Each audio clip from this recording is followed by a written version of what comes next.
ذوالحجہ کا چاند نظر آنے کے بعد یہ غلطی مت کرنا، ورنہ ہو سکتا ہے آپ کو قربانی کا اور ذوالحجہ کے پہلے عشرے کا بھرپور ثواب نہ مل سکے۔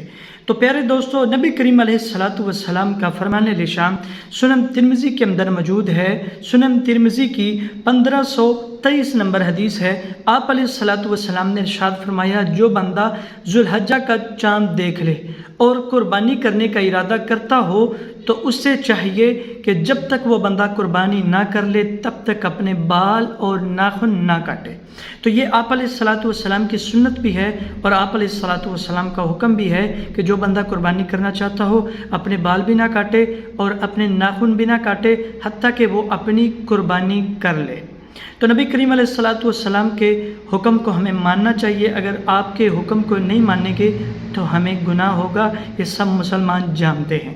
اگر کسی سے پھر بھی کوتاہی ہو جاتی ہے تو یہ نہیں ہے کہ اس کی قربانی نہیں ہوگی، قربانی ہو جائے گی اور ذوالحجہ کا وہ ثواب بھی حاصل کر لے گا، لیکن بھرپور ثواب حاصل نہیں کر سکے گا اور اس سنت کا ثواب اس سے رہ جائے گا، وہ اس سنت سے محروم ہو جائے گا۔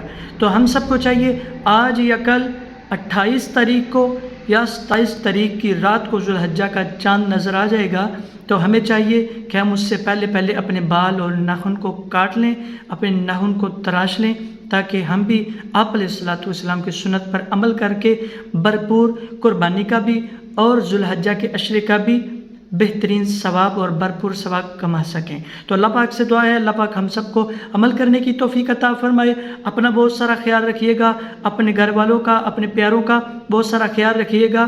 تو اگلی ویڈیو میں ملاقات ہوتی ہے انشاءاللہ، تب تک کے لیے اللہ حافظ، السلام علیکم۔